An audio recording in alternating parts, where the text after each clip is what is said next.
Hello and welcome to the second Oxfordshire Light Blues virtual lecture.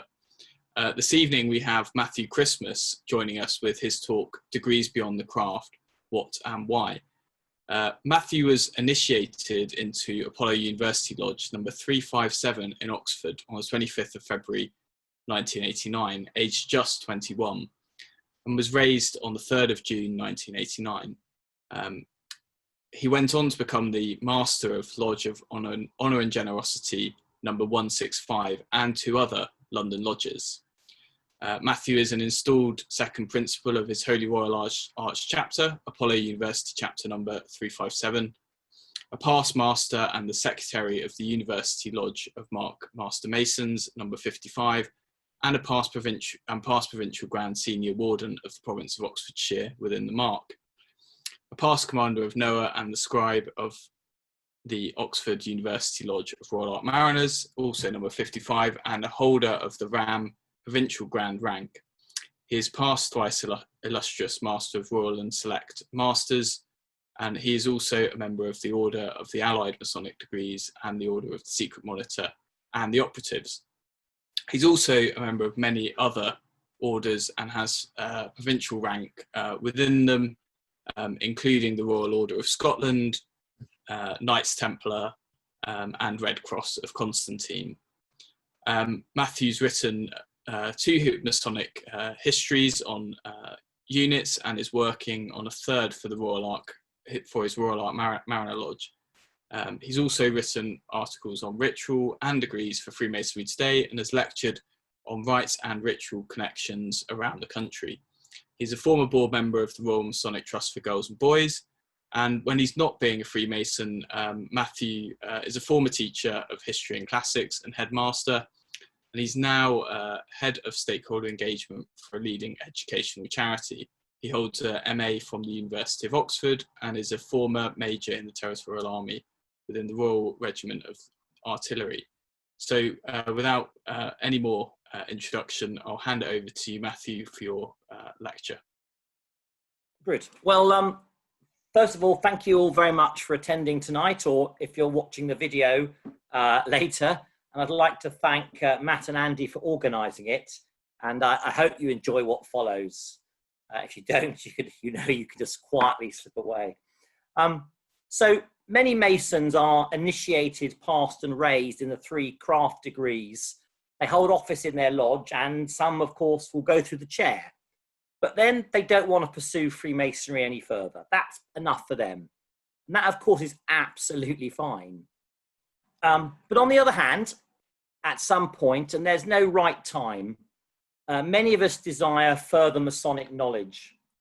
But it can be hard to know what to do about that, particularly if you're fairly new to Masonry. You hear talk at festive boards of this or that degree or order, but what is meant by them? There'll be tantalizing references to the Rose Croix, Knights Templar, or even the Scarlet Cord. What are they about? In addition, your Masonic friends and mentors may well want you to join a particular degree that they're in, and so you do, and then another. And before you know it, you're in quite a few pretty randomly. Now, you may just want to suck it and see, as the 60s proverb goes. There's nothing wrong with that. But there may be a way of looking at all of this more comprehensively so that you can find a route that best suits you. Now, if I could make a point at the start, and it's a real bugbear of mine, and I'd like you to indulge me on this one, please. You'll hear even very senior Masons getting wrong with this. We shouldn't talk of the many degrees out there as either higher degrees or, sorry, Matt, as you did, side degrees.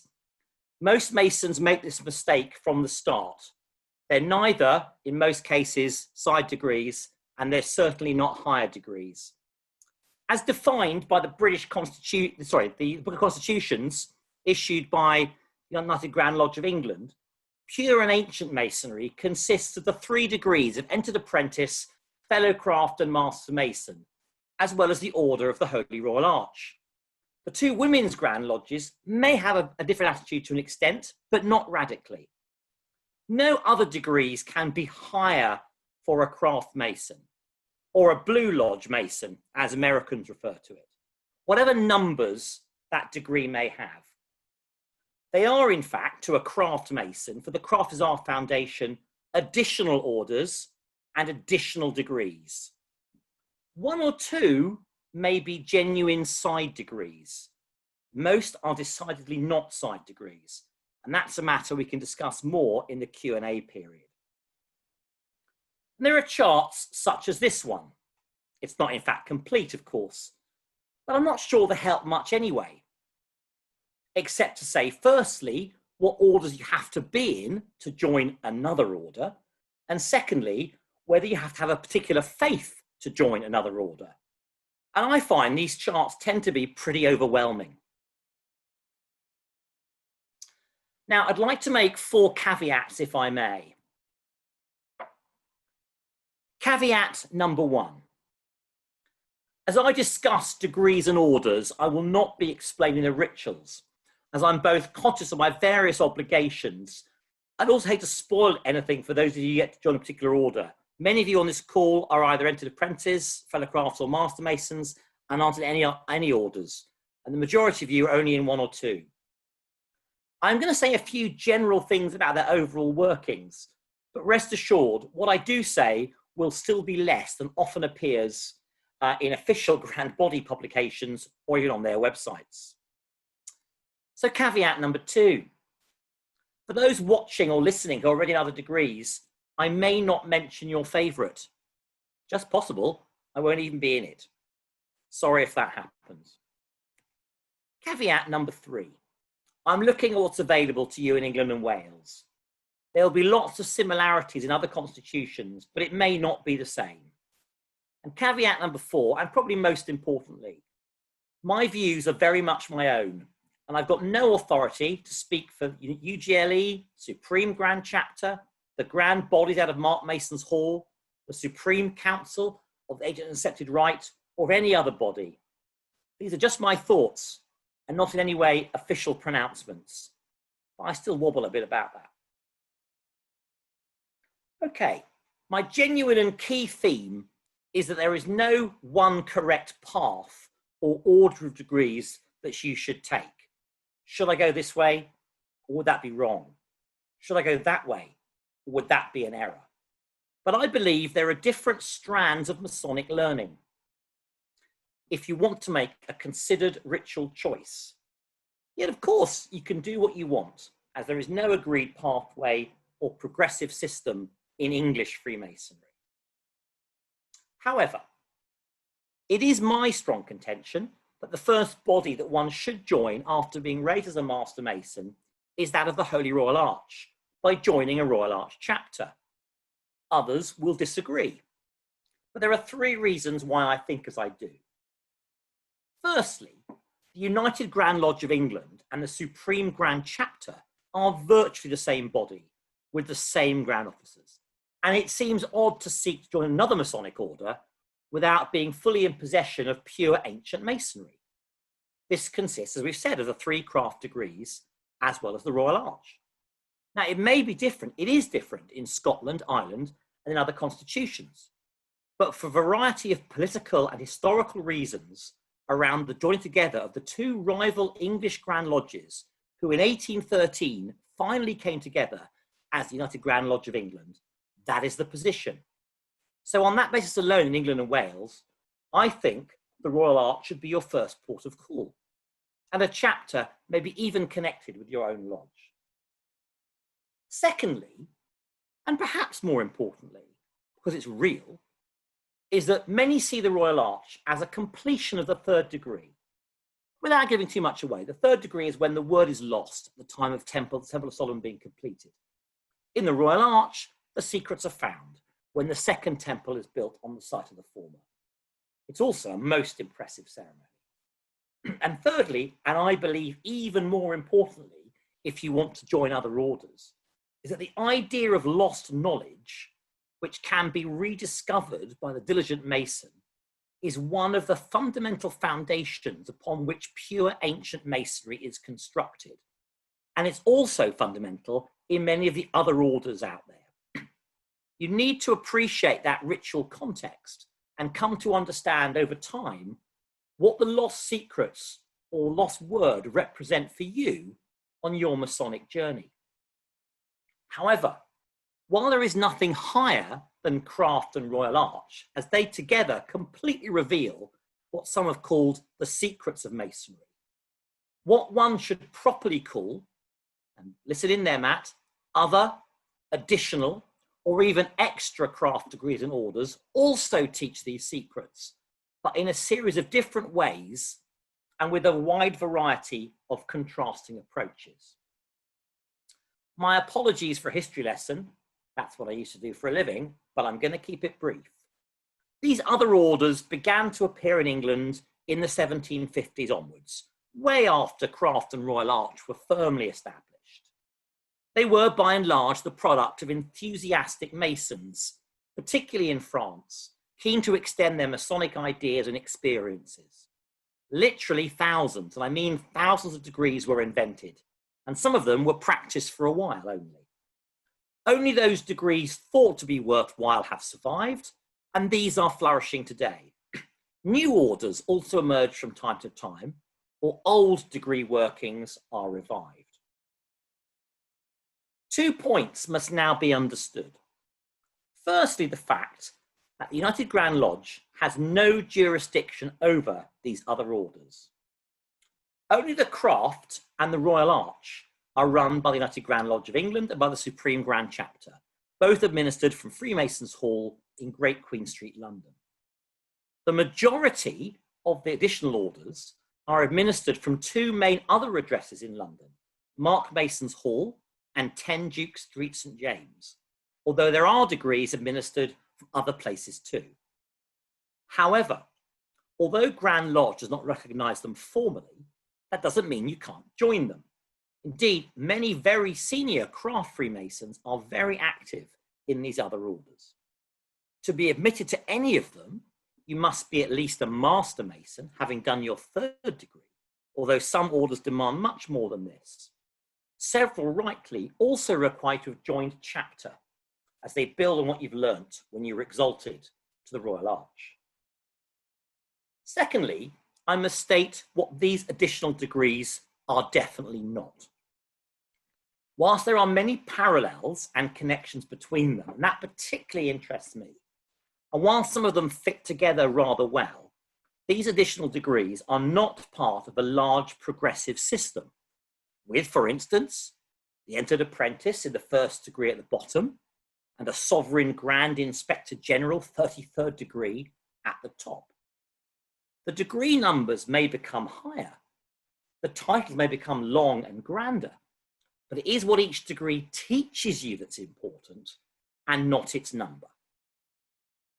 These additional degrees don't form any form of cohesive system, and most can be joined in any order.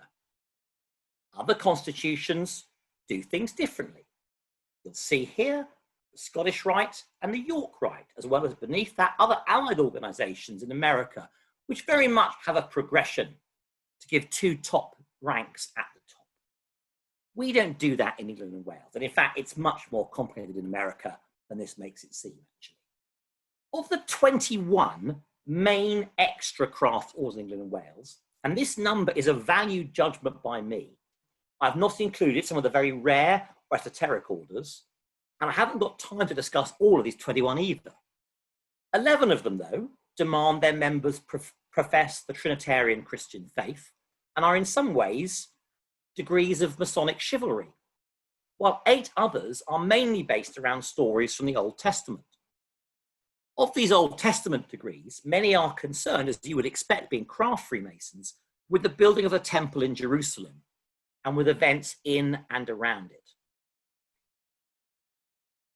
In addition to the craft and the chapter run from Freemasons Hall in Covent Garden, the separate degrees, among others, of Mark Master Mason and of Royal Arch Mariner are run by the Grand Lodge of Mark Master Masons, which is based at Mark Mason's Hall in St James's Street, next to St James's Palace. The Grand Master of these two degrees, the Mark and the Mariner, is His Royal Highness Prince Michael of Kent, who's the younger brother of His Royal Highness the Duke of Kent, who is of course Grand Master of the craft.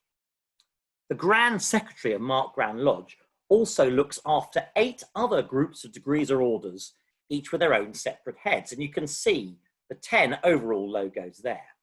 And they are the Order of Royal and Select Masters, also known as the Cryptic Rite, with up to 6 degrees, the Allied Masonic degrees, 5 degrees, the Order of the Secret Monitor, 3 degrees, the Order of the Scarlet Cord, 6 grades, the Order of the Red Cross of Constantine, a Christian order of 5 degrees, the 2 united orders of the Knights Templar and the Knights of Malta, Christian, making up 3 degrees, and the Order of Knights Beneficent of the Holy City, also known as CBCS, a Christian order of 3 degrees.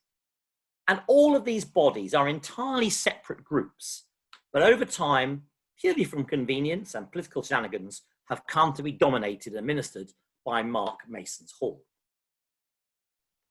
There is one other major, by which I mean large membership order, run from London, at Duke Street, and that is the Ancient and Accepted Rites Christian, run by a Supreme Council. This has 33 degrees, although only 5 are ever conferred on candidates. The others are sometimes demonstrated, although very rarely after the 30th, after the 18th. The first conferred degree is the 18th degree, Knight of the Pelican and Eagle and Sovereign Prince Rose-Croix of Herodom, which is not surprisingly shortened to Rose-Croix. And the whole order is often referred to as the Rose-Croix. Having gone through the chair of a Rose-Croix chapter, you're eligible for the 30th and then the 31st, 32nd and 33rd degrees, although these 4 are only conferred for service to the order. Moving on. The Royal Order of Scotland is a Christian order with its 2 degrees controlled from the Grand Lodge in Edinburgh, and brethren are able to join its various provincial Grand Lodges in England and Wales. The Order of the Holy Royal Arch Knight Templar Priests, an Order of Holy Wisdom, a Christian order, is run by Grand College in York and also controls 33 degrees, although they're different. Although only 2, the ones you see here, Holy Royal Arch Knight Templar Priest, as well as the Order of Holy Wisdom, are conferred. Again, the others are increasingly being demonstrated. Then you've got the Worshipful Society of Freemasons, rough masons, walkers, slaters, paviors, plaisterers, and bricklayers, known as the Operatives, founded in 1913 with the aim of perpetuating the sort of ceremonies supposedly practiced by our original operative Mason forebears. This society has 7 degrees and is run privately from them. The Societas Rosicruciana in Anglia, SRRA, or more commonly the SOC Ros, is not a Masonic body as such, but considers itself a society of Christian Freemasons with interests in philosophy, science, and theosophy. It has 9 separate grades. There are a variety of very selective orders where membership is very much by invitation after many years involved with the extra craft degrees. The 2 most famous are the August Order of Light and the Royal Order of Erie. There are also some comparatively new orders, such as the Commemorative Order of St. Thomas à Con, the Order of Pilgrim Preceptors, and the Order of Athelstan, which are growing in popularity. It's very difficult, I think, to navigate your way through all these different degrees, but I would like to suggest 3 routes which may give some shape. I would suggest, for instance, that the Royal Order of Scotland and SOC Ros are certainly for the more experienced Freemason, and they're not your first step. I would urge you to join the Royal Arch, as I've said. Whether or not you do, I would then suggest you go to the Order of Mark Master Masons and its connected fraternity of Royal Arch Mariners, as I think these are good starting points. The Mark is concerned with the role of the fellowcraft. In some ways, it's a continuation of the 2nd degree, but is in fact far more than that. There's a very great deal of humour in the Mark degree, but it also has one of the most profound messages. The last address which the master gives the candidate is particularly moving. Also, 3 other major orders require you to be both a master mason and a mark master mason. And I can assure you, as promised, this cartoon gives no genuine secrets away, so rest assured. As some of you will know, I have a particular love for the Royal Ark Mariner degree, which is connected only administratively with the mark. It dates from the 18th century, but its origins go back much further, and it's concerned with the mercy and providence of God after the Great Flood. It stands alone in its theme among the extra craft degrees and its history, and it seems likely that the central character, the patriarch Noah, may be a precursor to Hiram Abiff, who has come to dominate our craft rituals. The other degrees, in many ways, can be considered of 3 basic types: the Solomonic degrees, the degrees of knighthood, and the degrees of priesthood. This is entirely my own interpretation of the rituals and is not in any way official. In addition, not every degree nor Masonic idea, of course, will ever conform to a simple set of pathways. But it may help more than looking at a chart. However laid out, this one is useful, albeit not complete, or better than just following a trend. I would offer the view that it is worth approaching what you decide to join by considering most additional degrees as part of one or more of 3 distinct pathways to Masonic knowledge. The further you go down a pathway, the more it will really start to make sense. The Solomonic degrees concern the temples at Jerusalem, the first built by King Solomon, and the deeds and actions of Old Testament figures associated with the later temple or some other key aspects of Israelitish history, such as the Ark of the Covenant. They are not all specifically about Solomon, but his work and life form the basis for the allegorical and symbolic journey which we've already started in the craft and which the Royal Arch completes.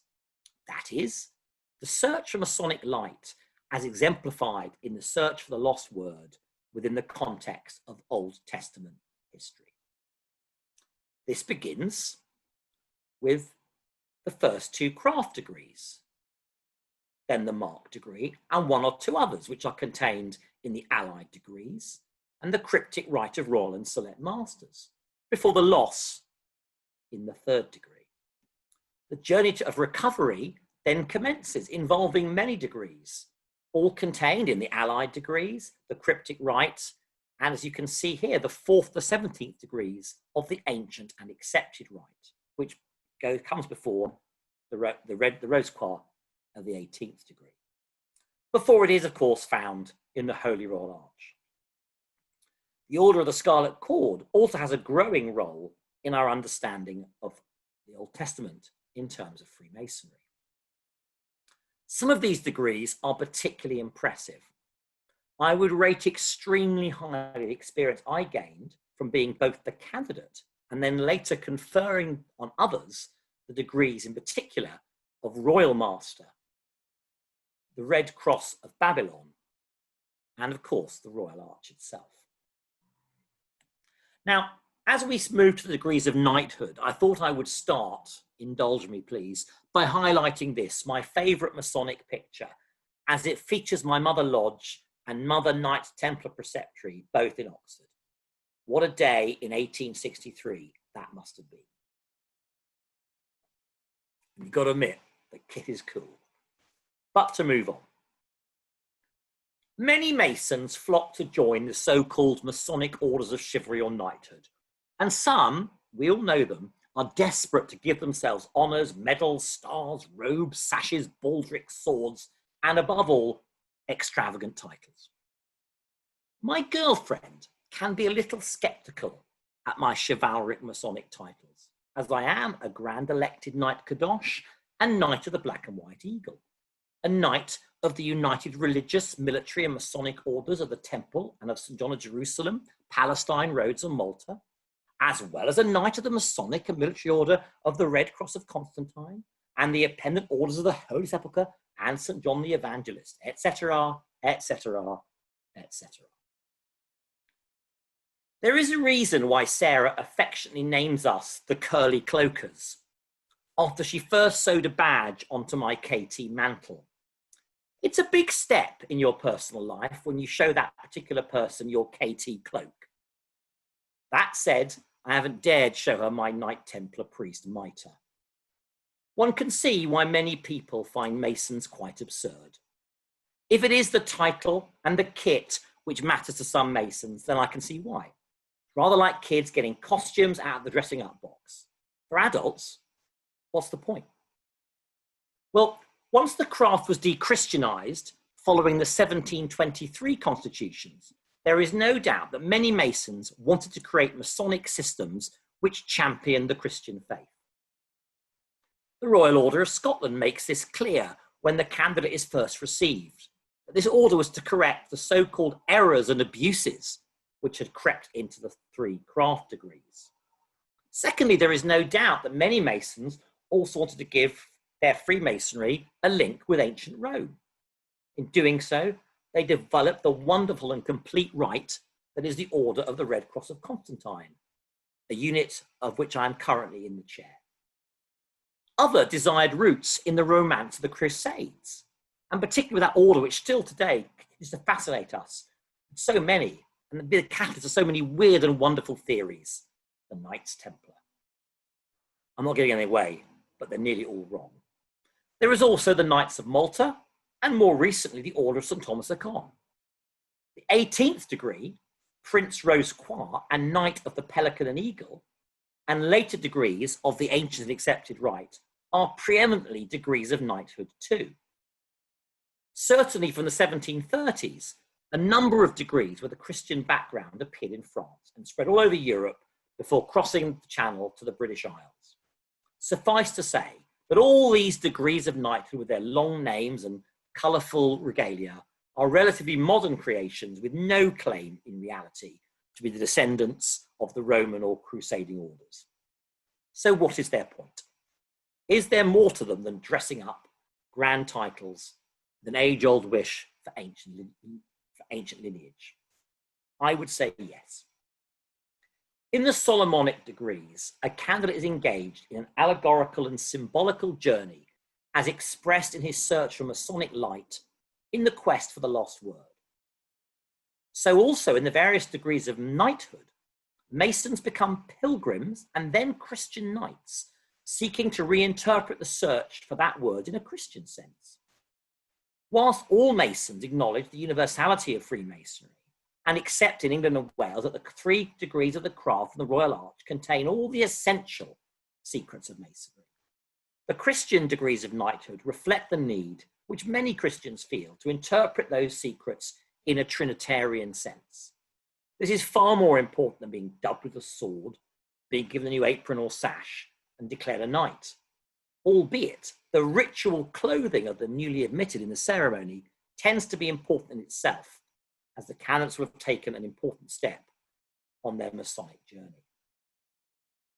For those who are not Trinitarian Christians, I would point you toward the Order of the Secret Monitor and 2 degrees in the allied Masonic degrees, the Knight of Constantinople, one of the very few remaining genuine side degrees, and the Red Cross and the Red Cross of Babylon.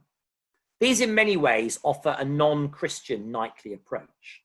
The Red Cross of Babylon is widely agreed to be an important degree with some deep initiatory elements involving the crossing of a bridge.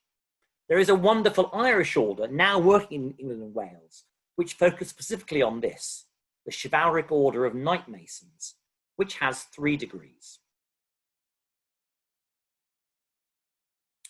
Freemasonry, of course, is most certainly not a religion and does not try to be one. Those in what I would call the degrees of priesthood are certainly not setting themselves up as priests, and they claim no sacerdotal nor sacramental rights. Even in at least one degree, however, as I've alluded, a bishop's mitre is worn. So what are they all about?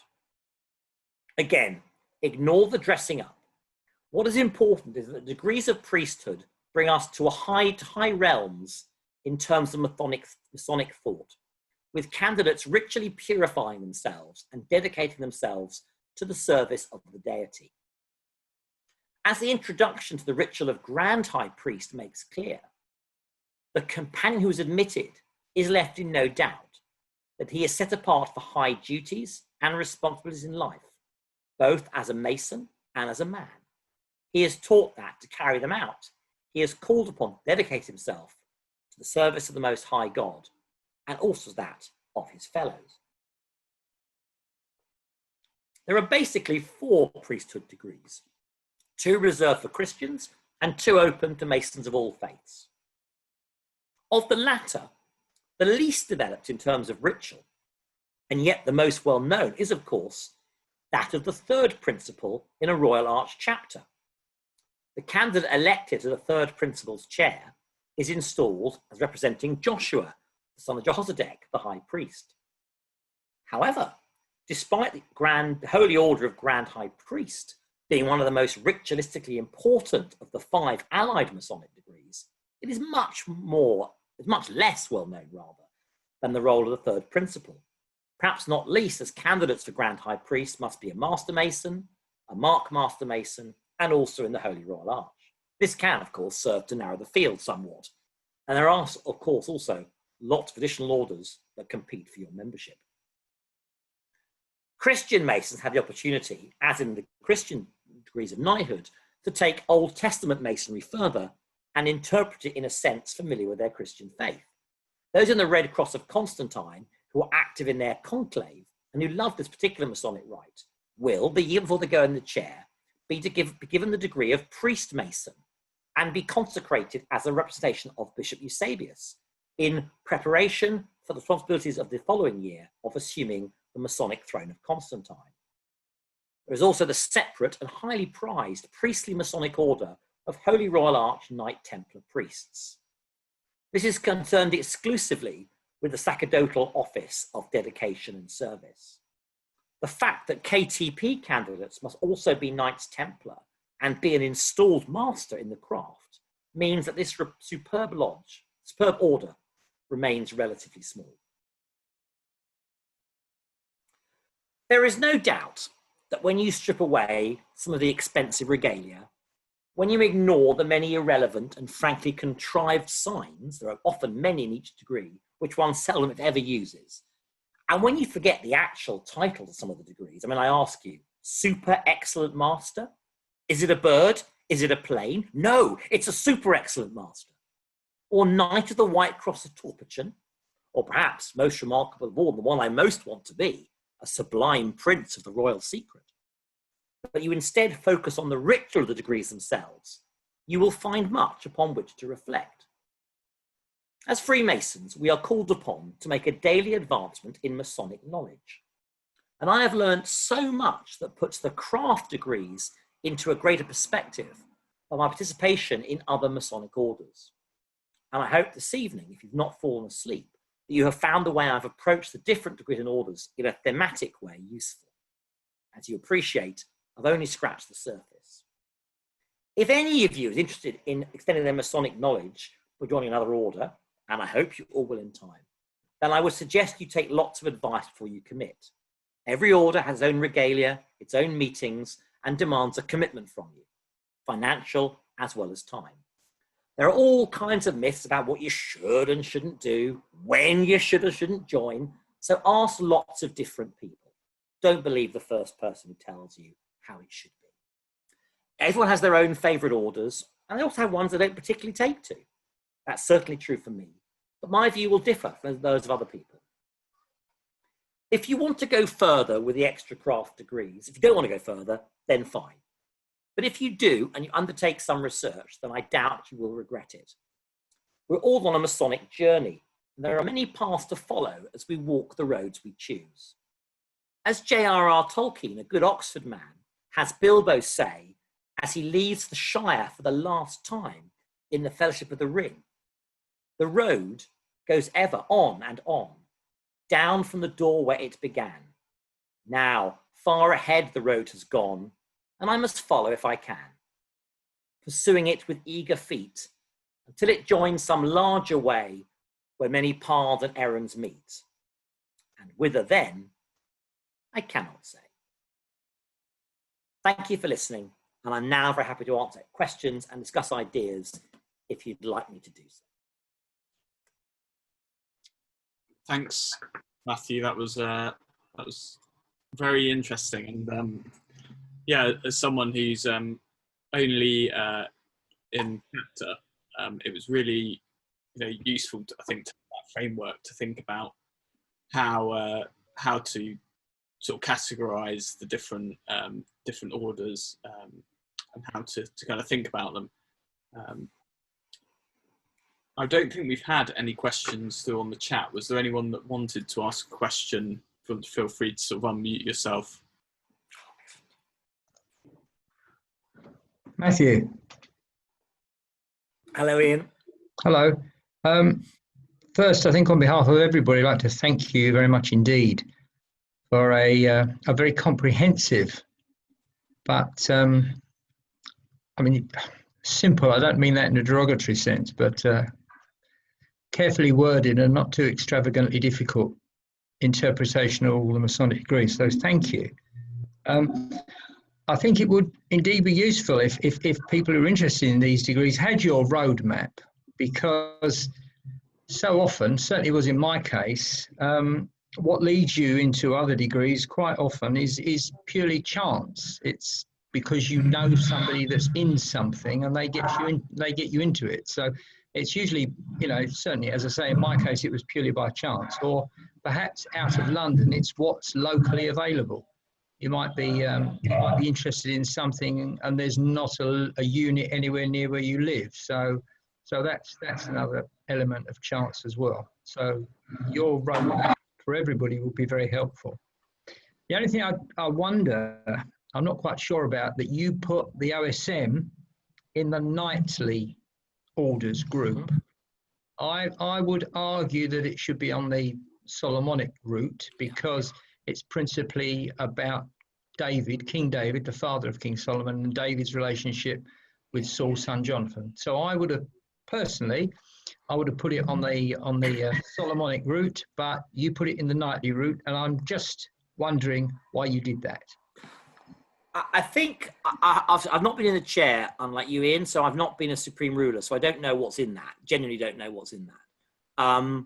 I think the second degree, the Prince degree, which I have been in, it has some degree of knighthood principles in it.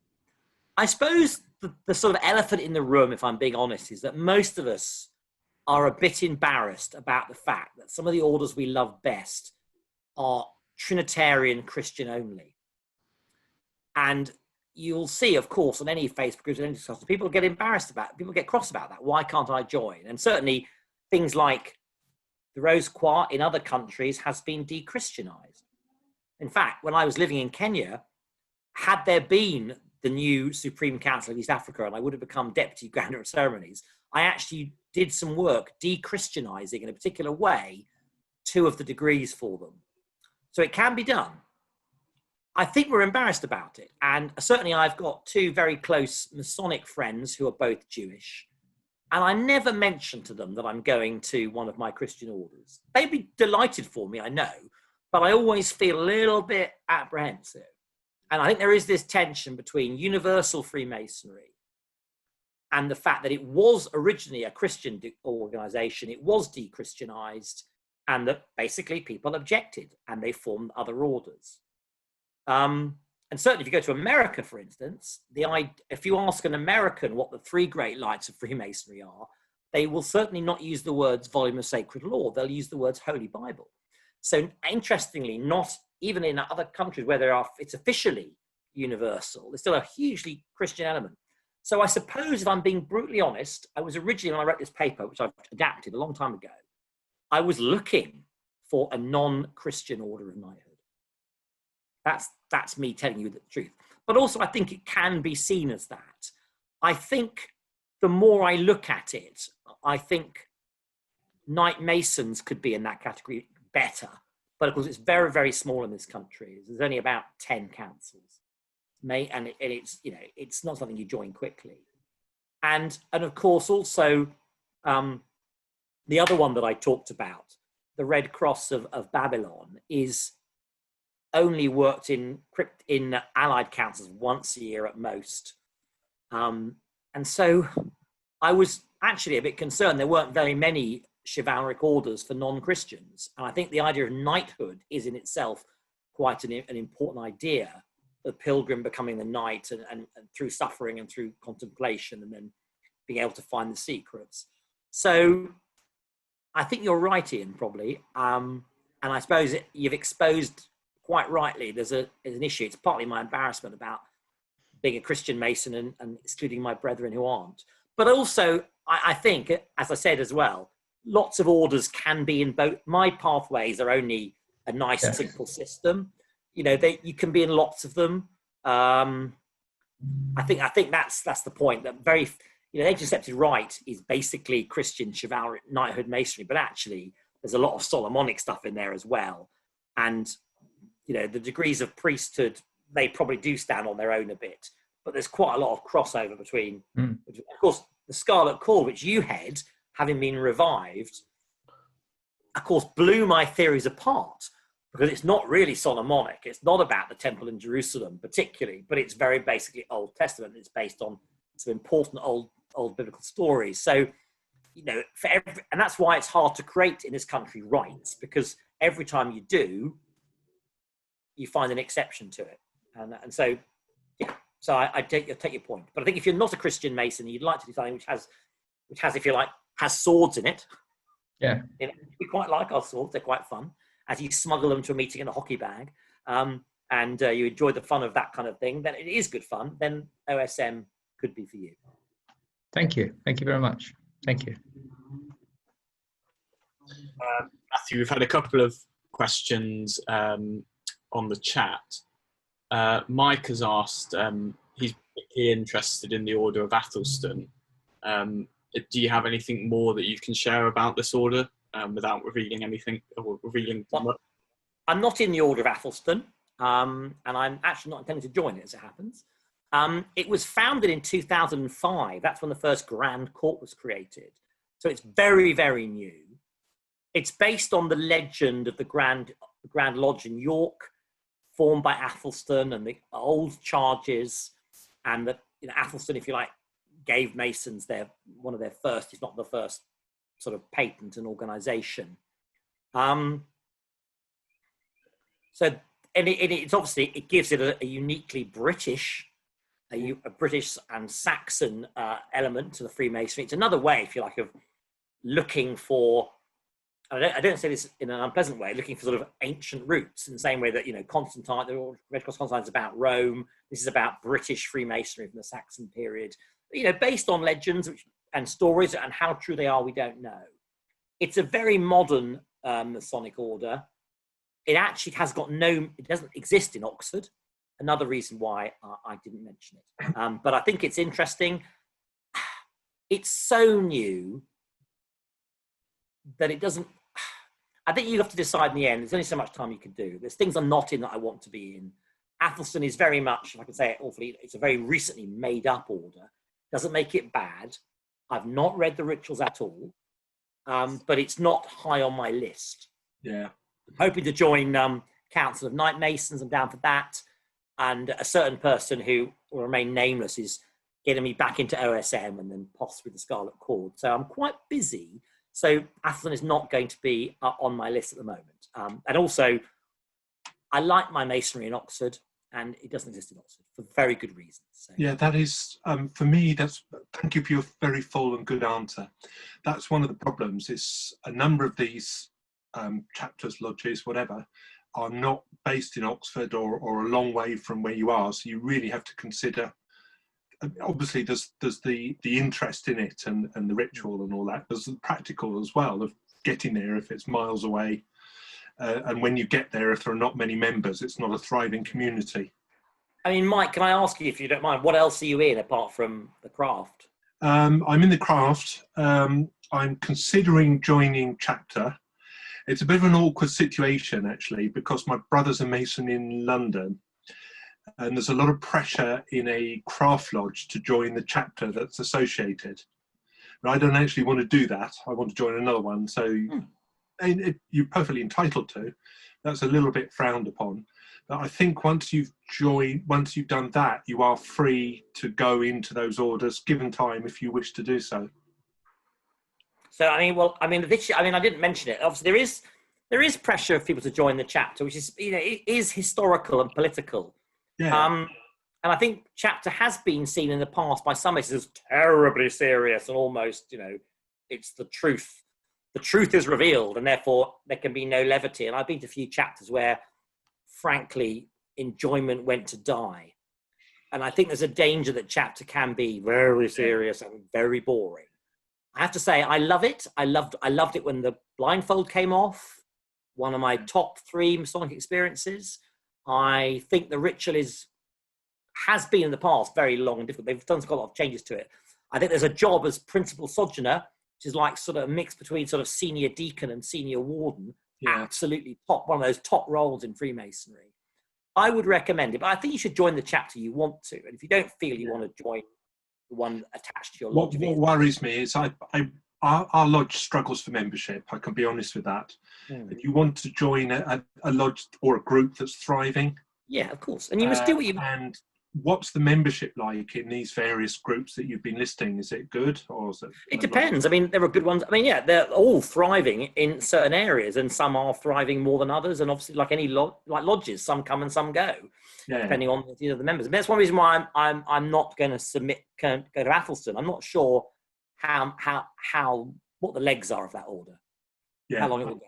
I hear what it's been dropped by Grand Lodge as, if you have an office in it, it's not announced when you are proclaimed in Grand Lodge. And I think that's quite important. I would suggest to you, Mike, if it's not my place, but I would say to you, if you're not in anything else, join the Mark. You'll have a great time. You'll learn a lot. And the Mariners is, for me, it was my first chair as well, special. But there's lots of good stuff out there. And if it was me, I'm not a member, so I wouldn't say any bad things about it, but I would never advise anyone to join Athelstan as their first other order, or let's say the operatives. I can level with you that I'm not hugely Christian. I'm happy with the statements that you make where we are now, but I wouldn't want to go down one of the heavy Trinitarian routes that you've mentioned. It's not for me. There's lots of others there. There's loads of others for you, which don't force you down that. Okay. Really super ones. Yeah. Okay. Thank you. Yeah. If I can just sort of ask a question that may go a little bit on a different thing for you, Matthew. You've talked about the Christian roots and the other roots. There's 2 roots that you've not mentioned. And before I ask the question, I'm going to say I actually think that Athelstan's very good. There's some things in it that we'll talk later on about that you won't find elsewhere. My questions are going to be, what about the 2 other routes that are available to people? There's the Jewish route and also the esoteric route. Have you had any thoughts about either of those 2? Well, I mean, as I say, on Athelstan, I'm not going to join it. Doesn't mean it's not a great organisation. It may have brilliant ritual. Colin, you're in lots of things. I accept the ritual is fantastic if you say it is. And everything has got something in it. So just not for me, I think. I think the esoteric route, I have got some interest in esoterica. I've written this talk for an audience of people many of whom are entered apprentices, fellow crafts and master masons. And I think saying to them, suggesting orders to them that they might go into, which are esoteric, I think if that is their interest, they'll find them. I think the danger of esoteric masonry is some of it there's an awful lot that comes under the word esoteric. Some of it's not Masonic, some of it is, I would absolutely avoid. And you know that. And so I've not wanted to complicate it by talking about esoteric masonry. The most esoteric I've talked about here is Soc Ros. And that will not appeal to an awful lot of Masons. It is very much an acquired taste, I think. But if you like Soc Ros, then there's lots of other things open to you, Hermetic orders and that sort of thing. And I think if that's what floats your boat, then fantastic.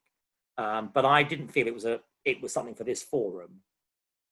The Jewish route, I mean, obviously the Solomonic degrees are all a Jewish route, of course, as is, the Royal Art Mariners, as is the Scarlet Cord, and there is lots. I don't know. I mean, you're going to correct me. I think I don't know of any orders that are only for Jewish Masons. There may be some, and I just don't know about them. I mean, this. I said there are 21 extra craft degrees, and that is itself a nonsense. There's 21 that are obvious, but there's lots of others. So maybe you're going to tell me there's a specific Jewish lodge degree I don't know about. Well, maybe this isn't the forum to go into it, Matthew, but yes, there are exclusively Jewish orders, and there's even a Muslim order. But we wouldn't normally come across them in a forum like this, and I don't think it's fair with entered apprentices here to start talking about them. So maybe you we'll can have definitely a talk about them later on, because I know I can't join them, so it's fantastic. I can't be under any internal mad Christmas pressure to join another degree. I'm not allowed to. So actually, I'm quite delighted about that. But yeah. It's a bit like when I go to a bookshop. You have to smuggle books back into the house, not another book. And it's that when you join another order, you need a 10th one. You another order? Oh, no. It's just an offshoot. It's just, you have to sort of, yeah. I think Sarah, luckily, thinks we're just all curly cloakers, and I'm quite happy about that until she watches the video. Honestly, darling, I'm in very few orders. I promise you. Other questions, if there are any? We've got a couple that have come in on the chat. I think one of which I can actually answer, which is Jeff's asking how often are we doing these online lectures, and are we planning any more? So we're planning on doing them probably every month or every other month, depending on the time of the year, what the situation is in terms of other events going on. And our next lecture will be on the 18th of August, which is a Tuesday, and only Harvey coming back to do another lecture, which is specifically on growing your lodge membership, and we'll be putting that up on social media shortly. And Salvador has asked about the order of the Odd Fellows, or Odd Fellow. I'm not sure, is that a Masonic order, or is that a separate organisation? No, it's not a Masonic order. There are lots and lots of, there are sort of two sorts of things we could talk about here, Salvador. There are fraternal societies of which often grew up through self-help. They were in effect sort of insurance companies. You paid your dues and they looked after you. They're often the precursors of what today we call trade unions. So you've got the Free Gardeners and you've got the Odd Fellows, the Buffalo. There's an awful lot. They have very similar regalia, because everybody likes dressing up, or anybody wants to do anything like that, they like dressing up. So there's regalia, there's sashes, there are aprons, there are jewels, but they're not Masonic. Some of them do have ceremonies, but they're small. They're not a ceremonial system that we are. Well, ceremonies are at the heart of what we do, I think, which inform the whole way we educate ourselves, inform our charity, inform our interrelation. Whereas fraternal societies tend to be, there's a reason for joining them, which is specifically actually looking after yourself in old age or illness. But also there might be a connection through, for instance, the Free Gardeners, for instance. You might, genuinely interested in gardening, and that still exists. So there are those. There are other forms of what we would probably call quasi-Masonic. I don't say that in any kind of negative way. But there are orders that have basically have taken Freemasonry as a model. So obviously in Ireland, Northern Ireland, you have the Orange Order and its Black Preceptory and others, which are very much modelled on Freemasonry, but of course it's sectarian and therefore not appropriate to us. And even the Mormon Church was very much founded on Masonic principles. Actually there are, I don't know any Mormons here, but there are ceremonies in the Mormon Church that are restricted, and they are quasi-Masonic. And there are other forms as well of different sorts of Masonry. I would say at this point that, for those of you who don't know, the Grand Lodge of England has a very different attitude to women's Freemasonry. And then there are two women's organisations, the Honourable Fraternity of Ancient Freemasons and the Order of Women Freemasons. And whilst our Grand Lodge does not recognise them, and the word recognise means if you recognise them, you can visit them. And so recognition means that we could visit a female lodge. that does not happen. And that is not just because we don't want to, but they don't want us either. They as much like being women together as we like being men together. But the three orders do actually work very closely together, particularly recently through the university scheme. And although Gemma's the only one on this talk, I've been also, there have been a lot of female Freemasons. And we see them as, in every respect, regular in terms of the ways in which they received their right to function and the way in which they operate. However, if you go, say, across the pond, you will often find words like clandestine used to describe female masonry, which is, I mean, America. I've had to expel people from Facebook groups for being thoroughly offensive about Freemasons, which is not the position I think today in England. We and Wales, we really benefit from working with each other, although not joining together. And I think I quite like that Stonewall paraphrase, you know, some Masons are women, get over it. That's kind of what I feel. But so there's fraternal orders, there's quasi-Masonic orders, and there are in this country, obviously, female Grand Lodges, which are specifically something that I think we all want to work closely with, particularly in the university scheme. Can I just add to what you said, Matthew, about the two female Grand Lodges? Interestingly, and this only really came out when we had that big hoo-ha about transgender people, probably a couple of years ago. If you are a woman initiated under the OWF or the HAF, and then you become a man, you can join a UGLE lodge, join as a joining member. You don't have to be initiated into it. You can actually join. So that does imply some form of recognition, although not into visiting. So to people to say, well, these are clandestine, they're not recognised, in that sense, they absolutely are, aren't they? Yeah, and certainly, actually, my London lodge, we are hoping to have a sort of a close working relationship with a female lodge and have regular white tables and lunches together, and just to sort of chew the fat, really, because we learn so much from each other. And many of you will know that Christine Chapman, who's the Grand Master of HFAF, is regularly on these chats and involved in Facebook groups and things. That's a massive sea change in the last 10 years that we are all so open about it. In fact, and I think, you know, we're all in the same way, we're all more open about being Freemasons. And I think, I mean, cynically, and I hope Jim won't mind me saying that, the fact that we have female Freemasons out there, because people don't know that, it does mean that people are less embarrassed about being in a male organisation, because there are also female organisations. And that's not now, I think, seen to be chauvinistic and oppressive, but actually just the fact that sometimes we like being with all the blokes, sometimes we like being with all the girls, and at other times we're happy to mix. And I think that's, you know, I know that the popular press rarely see that, but real people are like that. We all know it. Real people are like that. There's girls' schools, boys' schools, private and state, co-ed schools. Do what you like. Just love each other. It makes good people better, I think, Freemason. The sermon is now over. Thanks, Matthew. We've had a few questions on the chat, which I think some of them have been answered, but I'll just pull one out from Alex about.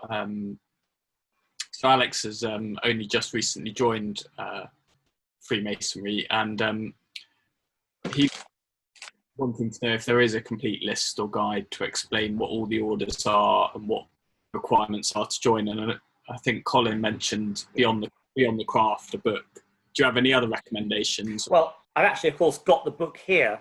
You probably can't see it. There it is. I think this is the most recent edition, which is the, hang on, which is the 6th edition. But it has, when you say complete, there's stuff not in there, obviously. It's, for instance, it misses Order of Knight Masons, and going back to the Collins question, a lot of the esoteric orders aren't mentioned at all, and certainly none of the Jewish and the Muslim ones. There is one starting up which is based on the Mithraic mysteries. It's getting a bit of traction, and that's not in there either. So there is no complete list. But But I would suggest if you're interested, you want a simple thing and you want to buy a book, Beyond the Craft by Keith Jackson is good.